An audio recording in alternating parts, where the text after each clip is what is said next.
technology ni ene ye diode na transistor. Diode and transistor. So you can say diode when you find a diode. Transistor so anyway say when you find a transistor. Transistor terminals near 3, diode ne terminals near 2. Our cathode and anode. Ne symbol ni. A higher cathode and a higher anode.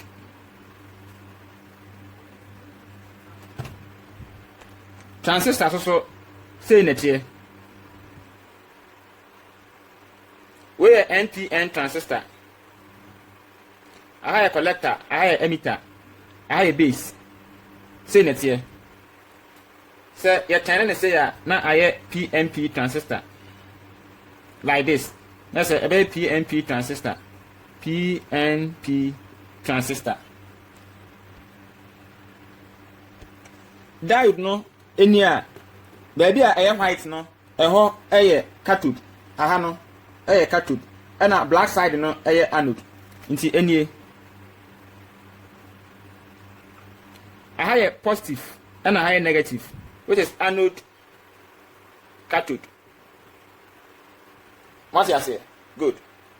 So open say unhu say diode ni ya ye de ohmmeter and a test obe select e de ato ohm section na wo de ohmmeter lead no wo de positive no aconnect ne anode no na wo de negative no aconnect ne cathode ebe ready ama figure eni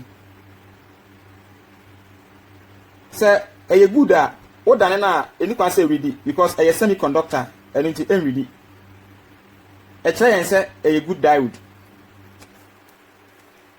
Fault affected diode. It be an open circuit like this. It can be open like this. And a fault back also a be say a bit my short circuit like this. A short circuit and a conductor. It may increase in resistance or decrease in resistance. Sir, am I 480 no? Fancy, you fancy say 480 and the my no. It may increase could be about 720. So, and I say it may decrease be about 260. Enti ekobasa na say am the actual figure na say I don't know, I increase or it has been decreased. And no say one fault affected diode. Eno nti no ne say nti say ye pese ye de kire power transistor esiti a ye betimi use diode 2 na ye de active transistor ase. Enti yenhwe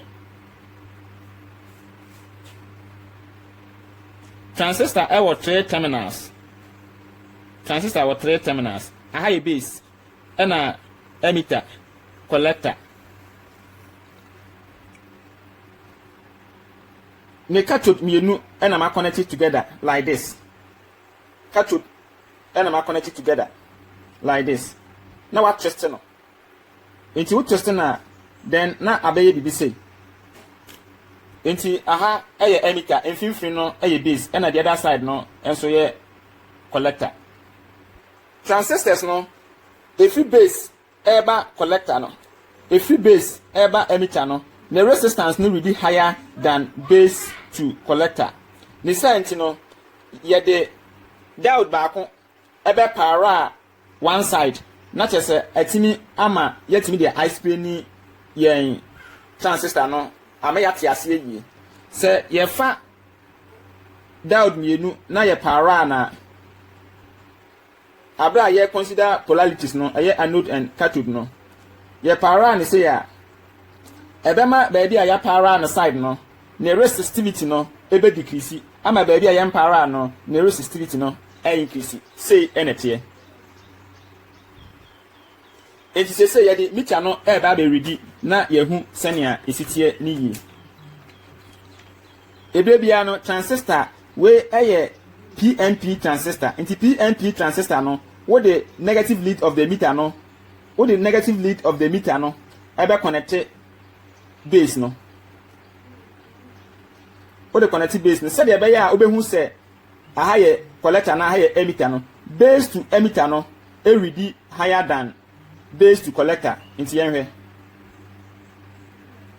479 48 okay say no I not say yeah they call the other side nso ne ahwe 426 enti e kire na yeti ase say sa side ha say no aha ye collector and na side ha no eye emitter because base to emitter no e ready higher resistance than base to collector.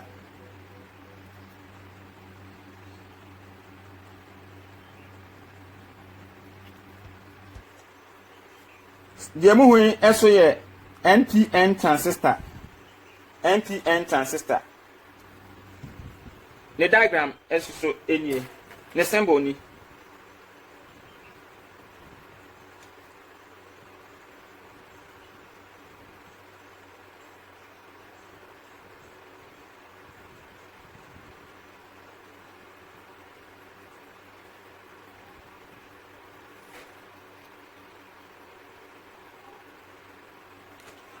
Enunti said ye mede doubt no akyere mu no say na NPN transistor etie ba enam se me pese metimi differentiate eni ehu se base ni collector ni ena base ni emitter ni ena collector esuni no enunti ena ewo se ye de doubt ba ko e para one side nti yemfa doubt ba ko empara side ha.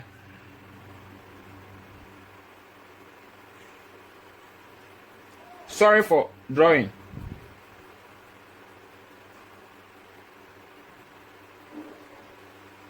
It means that base to collector no, the resistance no be different from base to emitter.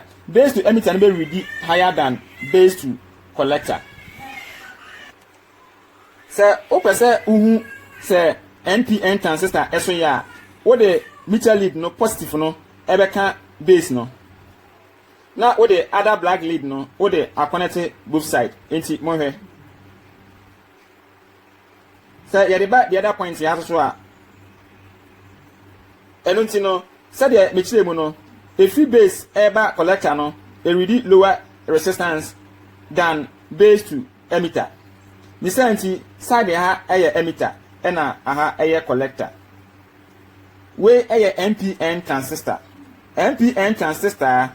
Yet the silicon material NA compared to PNP transistor, yet the germanium material NA. Fourth it's me eba transistor muno. Ebine say it's me ye open circuit. It's me ye open circuit. And it's me ye source circuit. It's me increase or decrease in resistance. Say components dia ne nan eye 3 a enye ni nyina na eye transistor ebi ye FET ebi so eye voltage regulator IC ba ene no ni aye kan ho asem no eye transistor a eye PNP transistor ne NPN transistor medamase